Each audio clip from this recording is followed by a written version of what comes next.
Hej og velkommen til vores podcast. Jeg hedder Laura Johanne, og jeg sidder sammen med Rasmus, Naja og Kaden. Vi er 4 elever fra efterskolen Ådalen, og vi vil i dag diskutere ondskabens grænser og dykke ned i nogle film og etiske dilemmaer omkring emnet.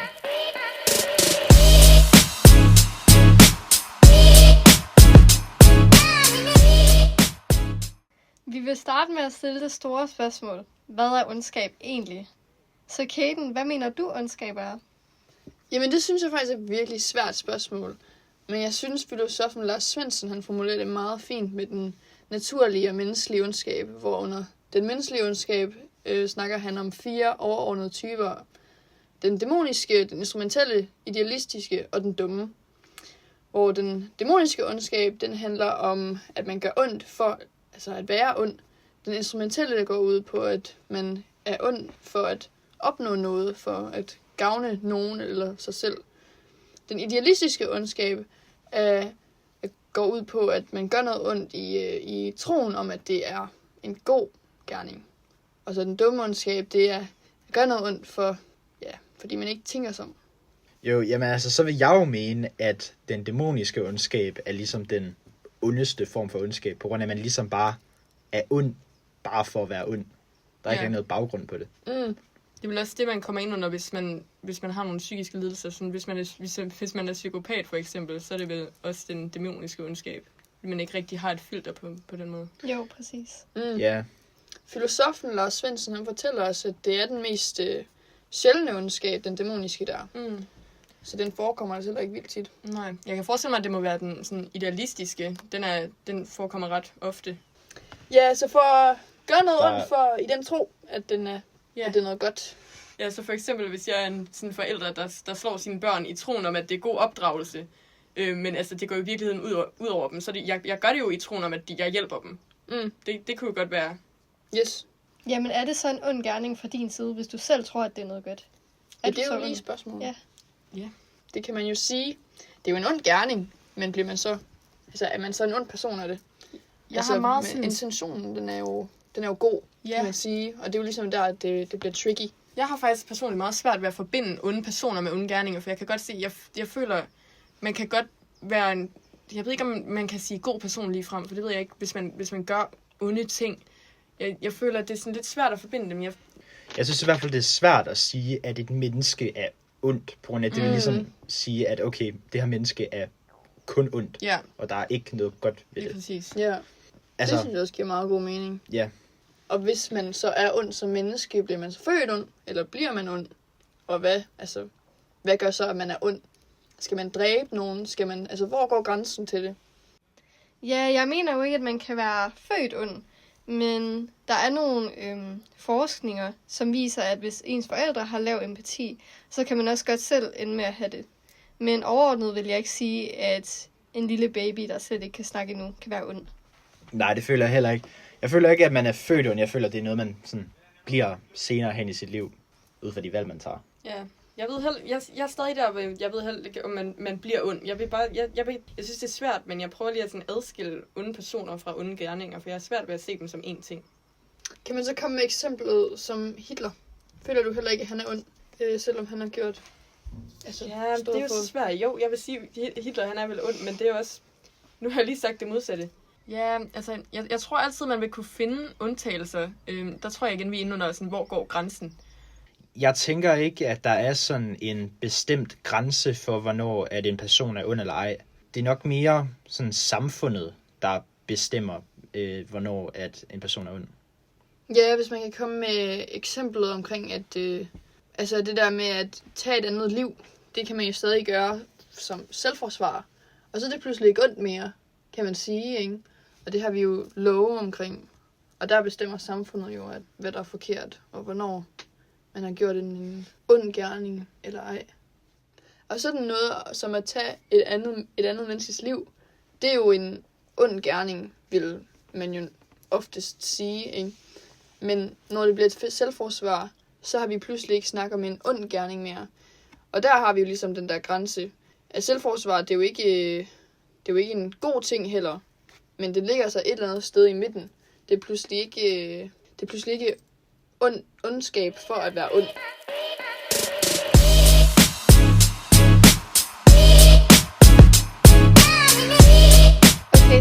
vi faktisk snakke om nogle etiske dilemmaer. Og det vil vi meget gerne for at få jer lyttere på banen, og få jer til at reflektere over ondskab og finde jeres egen mening. Altså der er for eksempel, hvis vi lige kigger ind under instrumentel ondskab. Hvis nu vi siger, at du skal returnere en computer, som du netop har købt på sådan et vildt godt tilbud. Computeren den kostede normalt 15.000 kroner, men den var på købstidspunktet nedsat til 10.000 kroner.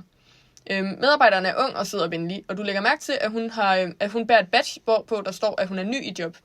Hun giver dig 15.000 kroner tilbage, når du så returnerer computeren, og det er 5.000 kroner mere, end du egentlig havde købt den for. Du er vidne om, at chefen på arbejdspladsen er temmelig streng over forseelser som denne, og bliver det opdaget, så vil det måske koste hende stillingen. Så er spørgsmålet, tager du imod de ekstra penge og risikerer, at den unge pige mister sit arbejde? Det tror jeg ikke, jeg vil. Altså, jeg synes, at 5.000 kroner er alt for meget til bare at tage imod. Altså, hvis det havde måske været noget andet for mig, hvis det havde været sådan 50 eller 100 kroner. Ja. Men 5.000, det føles bare så meget. Ja, jeg tror også, jeg af ren refleks faktisk bare vil sige, hov, det er altså for meget det her. Det ved jeg ikke. Jeg tror ikke, jeg vil sådan faktisk få tanken at lade være. Ja, men jeg tror bare heller ikke, jeg vil bare have det ubehageligt med at gå rundt og sådan, med den tanke, at jeg har snydt en eller anden for 5.000 kroner og risikeret, at hun mistede sit arbejde. Hvad hvis vi så ændrer lidt på situationen? Hvad hvis du nu virkelig er du har ingen penge tilbage, og du returnerer den der computer, fordi du skal betale husleje. Vil du så tage imod de ekstra 5.000 kroner?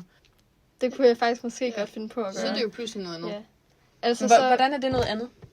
Det er jo noget andet i den forstand, at så har man pludselig brug for det. Altså så er det en nødvendighed. Og så kan det jo sagtens være, at altså, det er selvfølgelig synd for hende, ikke? Og hun er ny, og hun mister hendes job. Men jeg har også brug for at betale min husleje. Og hvis jeg ikke gør det, så mister jeg mit hus. Hvad så, hvis hun også har brug for det? Ja, hvad nu, hvis hun også skal betale husleje? Det er jo pludselig der, hvor og så tager du hendes job der. Ligger, ikke også? For dine 5.000. Ja, det kan jeg jo ikke vide. Ja, jeg tror stadig, jeg vil tage det, for jeg ved jo ikke, at hun ikke har penge heller. Ja, det er jo også svært at vide. Men jamen, jeg tror som grundlag, så tror jeg ikke, jeg vil bare have det for dårligt med mig selv til at kunne gøre det, tror jeg. Til at tage pengene. Jamen, jeg tror, hvis jeg var virkelig desperat, så ville jeg gøre det alligevel. Ja, altså, der er jo på et tidspunkt, hvor man sådan bare tænker på sig selv, og så siger, ja, jeg har virkelig brug for de her penge, og så må jeg så leve med det.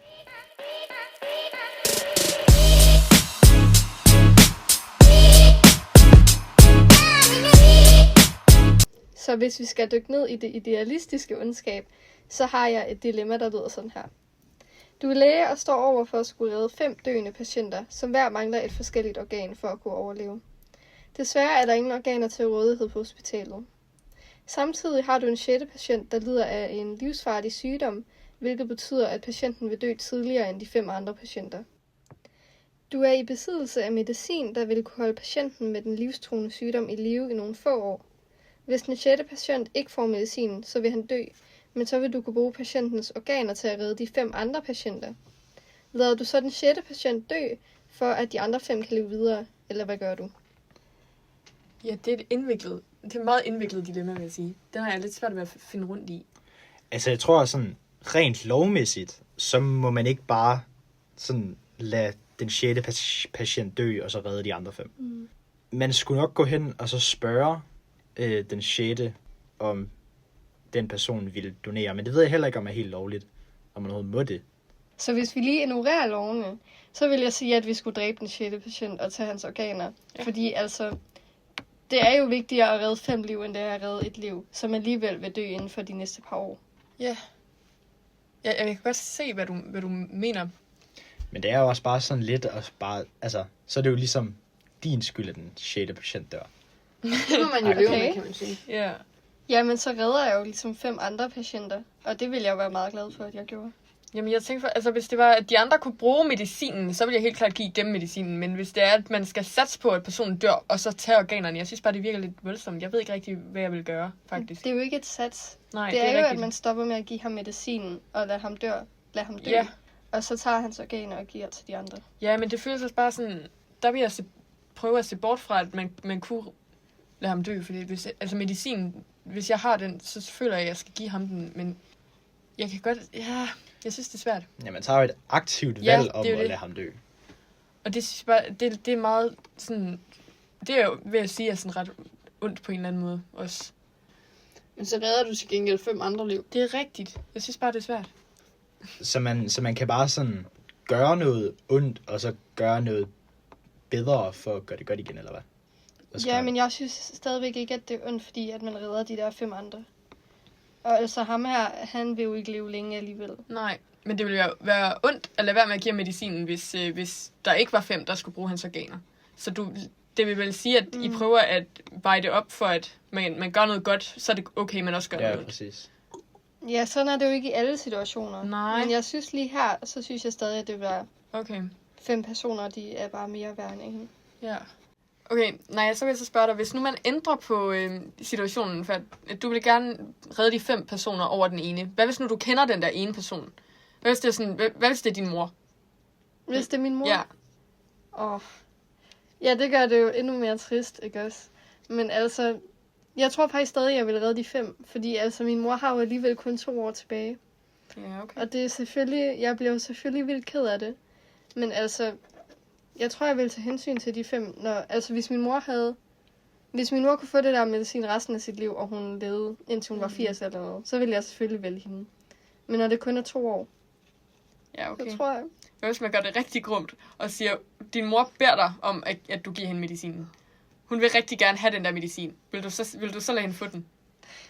Og så lade de 5 personer dø? Okay, Eller det vil jeg faktisk, jeg tror. Ja. Fordi at jeg tror, min mor, hun vil sige, at hun vil redde de 5 personer. Men hvis hun rigtig gerne selv vil leve de der 2 år mere, så vil jeg også få det, fordi at jeg holder af min mor så meget. Selvfølgelig. Ja. Hvad vil du gøre, Rasmus? Altså, jeg tror stadigvæk, at jeg, lige meget om det var en tilfældig person eller min mor, så vil jeg stadigvæk give den 6. patient medicinen. Ja. Og så på grund af, jeg synes bare ikke, det er fair bare at tage et andet menneskes liv, for at andre kan leve. Nej, der er alligevel. også, jeg tror også, jeg vil give dem medicinen. Hvad hvis du kender de 5 personer så? Hvis jeg kender de 5 personer? Det er sådan dine gamle klassekammerater. Ja. Ja, så bliver det jo svært.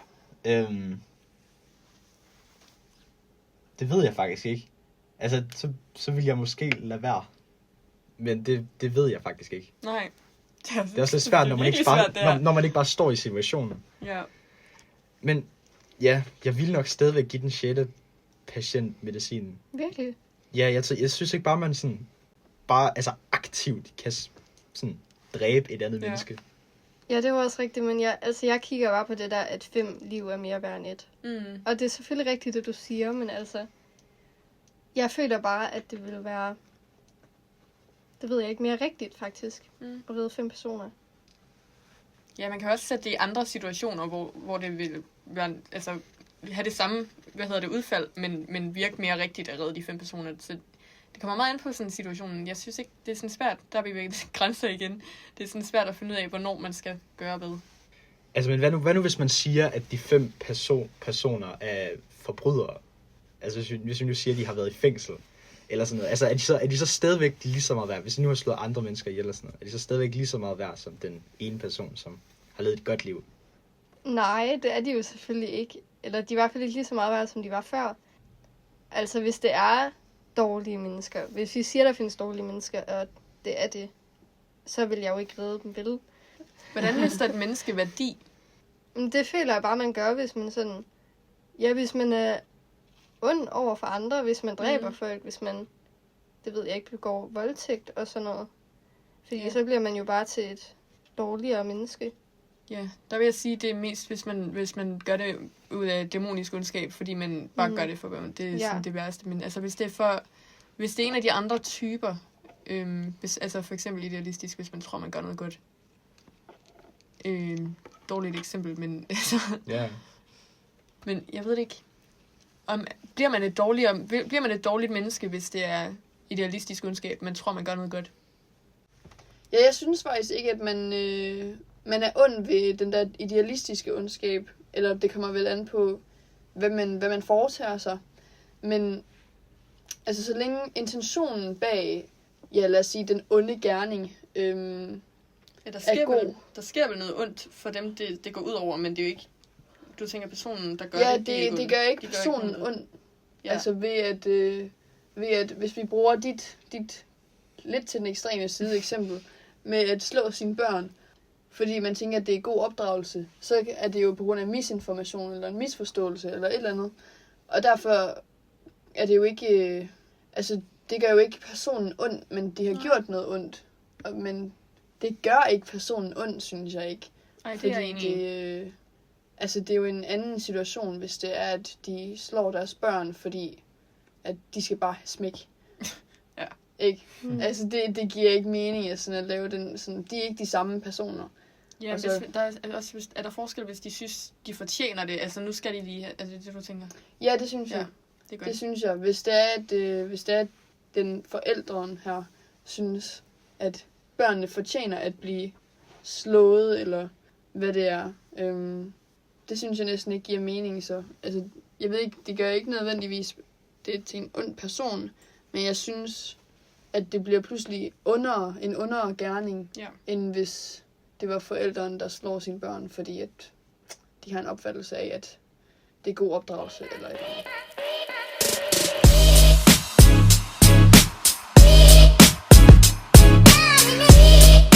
Okay, så har vi lige et sidste dilemma. Du er strandet med 30 mennesker i en redningsbåd, som er skabt til kun at rumme 7. Båden er for tung til at padle, og den vil med sikkerhed synke, dermed vil alle drukne.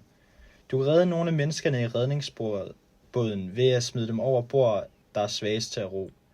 Vil du ofre de svageste og sikre, at nogle andre dermed overlever? Ja, der føler jeg lidt igen, at det er det der med, at hvis man offrer de svageste, så er der jo nogen, der overlever. Ja. Men det er det med at tage et valg igen, og med aktivt slå nogen Jeg tror ikke, jeg aktivt vil gøre det, men jeg tror ikke, jeg vil heller ikke, det er ikke ens betydning med, at jeg synes, det er det rigtige at lade være. Jeg tror bare, jeg vil være sådan, hvis man kan sige, forstå en bankebuks til at gøre det. Eller måske så vil jeg sådan selv blive smidt ud over bordet. Det ved jeg ikke. Men jeg tror, jeg vil sige, altså, det er bedre at lade nogen leve, end at lade alle dø, vil jeg sige. Så jeg føler, at det er rigtigt, at der skal nogen ud, men jeg ved ikke, aktivt at smide nogen ud, det tror jeg ikke, jeg vil kunne gøre for mig selv til. Man smider jo aktivt 23 mennesker ud. Ja. Til døden. Ja, det er jo 23. Ja, det er men altså, mange mennesker. Hvis vi ikke smider nogen ud, så er det jo 30, der drukner. Så altså, det er bare tanken om, at det er lidt uhyggeligt at skulle dræbe andre mennesker, men det vil jo også redde nogen. Så det er igen det der med, om man tør tage det valg for at redde flere mennesker. Så kan man jo snakke om man kan ofre sig selv for den situation, ikke? Altså, man kan jo godt selv vælge at så dræbe sig selv ned og grund. Ja. Men altså, for at de andre, de skal overleve, ikke også? Altså, det tror jeg næsten, jeg vil være mere villig til, end at dræbe, altså, end at smide nogle andre over bord, ikke? Det tror jeg også, jeg vil. Jeg tror måske, altså, hvis jeg skulle gøre det, så ville jeg smide 22 mennesker over bord, og så selv tage den sidste plads, fordi jeg ville have det så dårligt med mig selv, at jeg ikke ville kunne leve videre med. Det er faktisk godt. Ja. Og jeg er alligevel også meget svag i armene, så jeg er nok ikke Hvad hvis man ikke fysisk må skubbe nogen ned? Fordi hvad hvis I skal prøve at overtale 22 mennesker til at ofre? Hvad vil I gøre det? Hvad vil I gøre? Vildt. Ja, det. Og sådan skulle sige til andre, okay, du skal ofre dig selv på grund af, at du har allerede levet et liv-agtigt. Du er for svag. Du er for gammel. Ja. Men det gælder jo også de små 8-årige børn, som ikke er særlig stærke heller. Det er jo også dem, der ryger over. Det er til at dræbe børn nu. Ja, fordi at man skal jo beholde dem, der kan bo allerbedst. Og man skulle beholde en, og så lade børnene leve. Altså, hvem vælger man at beholde? Er det bare, altså, hvordan vælger man, hvem der skal dø? Det er jo ligesom, at man skal vælge, hvem der er mindst værd. Så starter man med at smide det gamle over, og så bliver det så, det ved jeg ikke, folk, der bare ikke har det godt. Hvem vil I smide over, hvis der var 5 virkelig, virkelig stærke personer, og så 5 børn og 20, teenagers? Hvad vil I så gøre? Ja, altså, jeg vil nok beholde de 5 stærke, fordi vi skal jo få rodet båden i sikkerhed. Og så tror jeg vil beholde 2 børn eller sådan noget. Ja, det synes jeg også. Ja, for de har stadig et rigtig langt liv foran os. Det har teenager også. Vil du så tage dine yngste børn, eller hvad vil du gøre? Hvad tænker du? Jamen altså, det ved jeg ikke. Nej, det ved jeg ikke. Svært. Måske dem, der er omkring 5-10 år gamle eller noget, det føler jeg vil give mening. Og så smide de nyfødte over for. Ej, jeg ved det ikke. Så vildt. Det er også lidt vildt, ja. Jamen, vi bliver nødt til at... Men er nødt til at gøre det, hvis der er nogen, der skal overleve. Ja. Ja, der er jo ikke et rigtigt forkert svar, kan man sige, men det er jo... Jamen, det er næsten nemmere at bare dræbe sig selv som den første, og så... Og så man ikke behøver at leve igennem det Ja, der. og så bare lade være at tænke Ja, på det. Kan man overveje, hvor sådan slemt det ville være, hvis der så er 8 mennesker tilbage, og de så bare skal sådan stå og diskutere, okay, hvem tager den sidste plads? Hvem, der er jo ikke nogen... Ja. Så hvem offrer sig selv? Mm. Hvem tager en for holdet?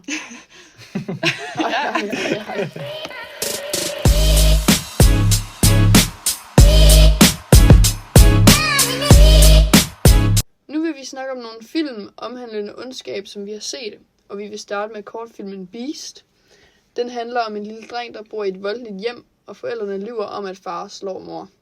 Men 10-årige Benjamin er træt af løgnene. Han tager farens kæreste Eje, den søde lille hundehvalp Kenzo, som gidsel og presser far til at undskylde over for mor. Desværre for dem begge er far ikke den, der undskylder, og drengen slår så hundehvalpen ihjel.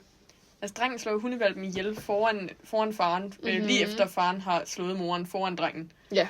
Og altså, det resulterer jo så i, at faren tæsker Benjamin. Ja. Og moren, hun er slået ud. Da hun så vågner igen, så tager hun og flygter med Benjamin, men slår faren ud med en sten. Faren kommer så op og stå, og går sådan rimelig troende hen mod bilen, som moren og Benjamin er ved at flygte i. Og så kører moren ham ned. Ja, og så er han død. Ja, så faren dør. Der kan man så diskutere, hvem af dem er den onde i det her. Altså faren, han slår jo Benjamin og moren. Og han har slået moren rigtig længe. Det er sådan en længerevarende periode, og det er først nu, de gør noget ved det. Altså der vil man jo sådan... Der vil jeg som udgangspunkt sige, at det er ret ondt gjort af faren, men der... Ja. Ja, vi har snakket tidligere om, at de eneste, der dræber i den her kortfilm, det er drengen, og det er moren. Moren dræber faren, og drengen dræber den her hundevalp, Kenzo. Og faren, han dræber jo ikke som den eneste. Og der kan man jo sige, det kommer man an på, hvordan man opfatter ondskab. Men hvis man vil sige, at mor, det er den største form for ondskab, for eksempel, at så vil man jo næsten ikke sige, at faren er ondest her. Ja. Men altså, jeg vil også sige... Altså, Benjamin slår hunden ihjel. Jeg vil ikke sige, at Benjamin er ond, fordi han slår hunden ihjel. Jeg synes, det er rigtig ondt gjort. Men altså, han gjorde det, fordi han følte, det var nødvendigt for at få faren til at stoppe med at slå mor. Men altså, det var forfærdeligt gjort. Og den der hundevalp havde ikke fortjent det på nogen måde. Altså, det skulle ikke gå ud over den egentlig. Men det kom det til, og det vil sige, det var rigtig dumt gjort af Benjamin. Men jeg vil ikke sige, at han er en ond person af det. Ja, men altså, jeg vil også bare sige, at jeg føler godt, at jeg kan sætte mig ind i morens og i Benjamins perspektiv. Altså, jeg kan godt forstå, hvorfor de gør de ting, som de gør. Hvorimod, at jeg bare ikke rigtig kan sætte mig ind i farens perspektiv. Altså, jeg synes virkelig, det kan godt være, at det er jo den her idealistiske ondskab, at han tror, at han gør noget godt. Eller noget i den stil. Det ved jeg ikke. Eller nej, måske jeg ikke tror, det. far har nogle problemer. Ja, det har han da helt Jeg tror også med, altså sådan ud fra filmen, så lignede det altså også bare mest, at sådan faren bare slog. Ja. Bare på grund Jeg tror, altså, men det er jo også sådan, de har valgt at filme det. Det er sådan, de har valgt at få det til at se ud. Jeg ved ikke, jeg tror, det er et eller andet med faren, han gerne vil have kontrol. Jo. Ja. Jeg er også enig, jeg kan godt sætte mig ind i, hvorfor moren og Benjamin gjorde det, men jeg kan ikke sætte mig ind i, hvorfor faren gjorde det. Altså, der vil jeg sige, faren virker som udgangspunkt mere ond, men han er jo den eneste, der ikke slår ihjel. Altså, moren kører ham ned, efter at han har tæsket hendes søn foran hende. Ja, men kunne man ikke næsten kalde det en form for selvforsvar? Ja, men jeg vil også sige, det kunne have undgået. Det kunne have været undgået. Jeg synes ikke, at man skulle have kørt ham ned til sidst. Det var virkelig unødvendigt. Ja, altså man kunne godt lige have drejet udenom. Ja, det synes jeg også. Og så bare flygtet og så bare lige komme tilbage. Jeg synes ikke, det var en retfærdig straf, han fik. Men det er jo også, der tager man det jo i egen hånd. Men man kan jo også sige, at han undskylder jo ikke. Han føler jo ikke skyld, faren. Så altså, på den måde kan man jo godt sige, at han fortjente det. Ikke også? Hvis man kan sige det sådan. Altså, jeg synes, han havde helt klart fortjent, at der skulle ske ham noget ondt også, men jeg synes, døden, det er en hård straf. Ja, også hundevalpen, altså. Den har ikke gjort noget forkert. Nej, den blev bare brændt. Ja, men jeg kan også godt se, at moren, hun må have været vildt sur og panikslagen, da hun gjorde det, fordi altså, han havde jo både slået hende, og hun havde også lige set sådan noget tæsket hendes Ja. barn helt vildt. Jeg kan også se, at hun kan have følt, at der ikke har været nogen anden udvej. Og så er det også... Jeg Ja. synes heller ikke, hun fortjener at ryge i fængsel for det, faktisk. Nej, det synes jeg heller ikke. Men jeg synes ikke, hun skulle have gjort det, men jeg synes heller ikke, hun fortjener at få en yderligere straf, fordi det Nej. er... Nej, men jeg vil ikke sige, at de er lige gode om det. Altså, jeg synes, Nej. faren stadigvæk er værst. Mm. Men jeg synes, at Benjamin og moren 100% kunne have gjort det anderledes. Ja, Altså, jeg synes virkelig ikke, klart. at det skulle... Altså, at Men det er jo faren lige behøvede derfor, at at dø. den er så spændende, den her kortfilm. Fordi altså Benjamin og moren, de er jo ikke perfekte. Altså, de er jo ikke de gode, de er jo ikke skytsenglerne, eller hvad det er, man siger. Og faren, han er jo ikke djævlen i den her historie. De gør jo alle sammen noget ondt på hver deres måde. Men så er det bare om, altså, hvem er ondest, hvis man kan sige det sådan. Ikke? Det er jo det, der gør filmen så interessant. Ja. Man kan tage det ud fra nogle forskellige perspektiver. Ja, men jeg tænker også, at moren må have slået ham ihjel, fordi at de kunne jo nemt bare tage alle deres ting og køre væk. Altså, det kunne de jo Ja. godt have gjort, men det har de sikkert prøvet før, og det har ikke lykkedes. Altså, fordi ellers, hvorfor ville de ikke bare gøre det så? altså de er jo også tit på... Altså, moren prøver at sende Benjamin ned til mormor, for at undgå far. Så altså, de har i hvert fald prøvet lidt, men jeg tror også, det er sådan en svær situation at komme ud af. Mm. Men jeg tror bare, det er derfor, hun bare tænkte, at det var lige det eneste, hun lige kunne gøre der. Ja.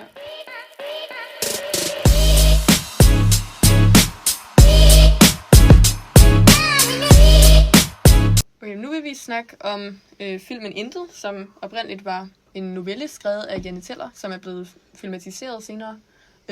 Og Intet handler om hovedpersonen Agnes og hendes klasse. En dreng fra hendes klasse, som hedder Pierre Anson, beslutter sig for, at nu vil han ikke være en del af 8. klasse mere, så han sætter sig op i et blommetræ, og så kaster han ellers bare blommer efter klassekammeraterne og prøver at overbevise dem om, at der ikke er noget, der betyder noget. Det vil klassekammeraterne modbevise ved at lave en dynge af betydning, hvor de hver især skal aflevere noget, der betyder noget for dem til den dynge. Det går så fra, at Agnes skal aflevere sine nye grønne sandaler, til at Gerda skal aflevere sin levende hamster. Og det går sådan, der går det ret hurtigt galt derfra også, fordi efter det bliver det bare værre og værre. For sit i livet, så skal Sofie aflevere sin mødom til bunken, og så er der også en dreng, der skal aflevere sin lillefinger, og en pige, der er bange for blod, der så skal hugge hovedet af en hund. Og de kan ikke rigtig sige nej til det, fordi der er der også et argument, der går igennem igennem meget af historien. Alle andre elever har gjort deres del, og nu er det din tur. Ja, så det er jo det her pres, ikke også? Der får mange af dem til at gøre det. Ja, det er gruppepres. Altså, jeg føler også, altså, det bliver meget hurtigt til sådan hævn, og ikke at finde det her noget, der betyder noget. Men vi er bare sådan, at okay, du bedte mig om at gøre det her, så nu skal du gøre noget værre-agtigt. Ja, hvis man tager eksemplet med Sofie, hendes mødom blev ligesom taget fra hende, og så vil hun så hævne sig på ham her, der gjorde det, og altså hugge hans finger af. Ja. Men altså, hun har jo ikke engang ret til at spørge der, fordi altså, de skiftes til at vælge for hinanden, hvad man skal aflevere. Ja. Så altså, hun har brugt sin tur. Så hun beder faktisk, der er en anden pige, der er bange for blod, som skal hugge hovedet af en hund, er der en anden, der har bedt om. Men Sofie tilbyder så at hugge hovedet af hunden for hende der, den anden pige. I bytte for, at så kan hende den anden pige spørge om Johans lillefinger. Ja, det er jo bare straight up hævn. Det er jo ikke rigtigt for at finde noget, der betyder noget mere. Det er bare for hævn på det tidspunkt. Men så kan man jo så spørge, altså, hvem er mest ond? Var det retfærdigt, det Sofie gjorde, efter hun var blevet udsat for det selv? Ja, det er jo en forfærdelig ting, kan man sige. Men hun går sådan meget ud af sin egen vej for at kunne gøre det der mod ham, der voldtog hende. Hvem vil I sige? Altså, vil du sige, at Sofie er under en Johan? Det vil jeg ikke nødvendigvis sige, nej. For altså, han blev jo også tvunget til det, ikke? Ligesom hun gjorde. Hvor kan man så placere skylden, hvis den overhovedet er der? Altså, jeg tror ikke, der er sådan en bestemt person, der har skylden. Jeg tror, det er ligesom lidt alle, der bare, hvor de bliver lidt for optaget af det her med at finde noget betydning. Og så, at det bare kommer til at tage overhånd på et tidspunkt. Ja, kan man næsten sige, det er Pia Antons skyld. Ja, hvis man vender tilbage til Pierre Anson, han sidder jo bare oppe i det der blommetræ og kaster blommer ned over dem, og prøver at overbevise de andre elever om, at der ikke er noget, der betyder noget. Ja. Og nægter at komme ned og sådan se bunken, når de så prøver at bevise det over for ham. Ja, altså de begyndte jo med alt det der for hans skyld. Ja. Fordi at de tænkte, at de ville vise ham, at der var ting, der betød noget. Så man kunne godt vende den sådan og sige, at det er Pia Andersen, som sådan startede det. Men altså på samme tid, så vidste han jo slet ikke, at det foregik. Nej. Så det er heller ikke helt retfærdigt at bare beskylde ham, når han ikke rigtig har gjort noget.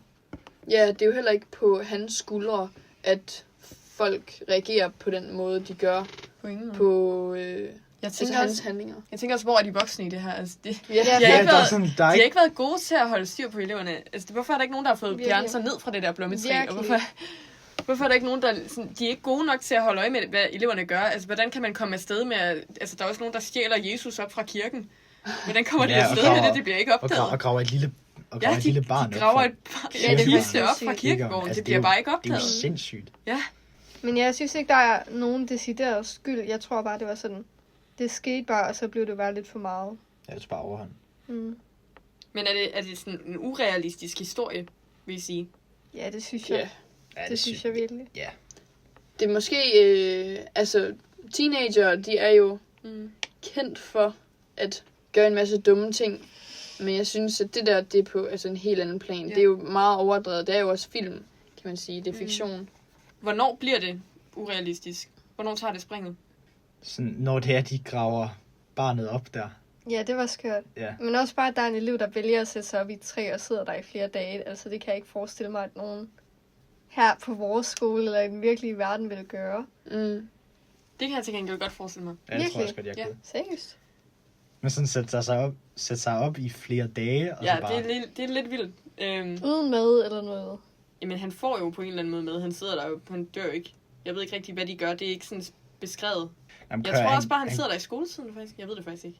Det er altså skørt, at lærerne bare ikke gør noget. Ja. Det forstår jeg virkelig ikke.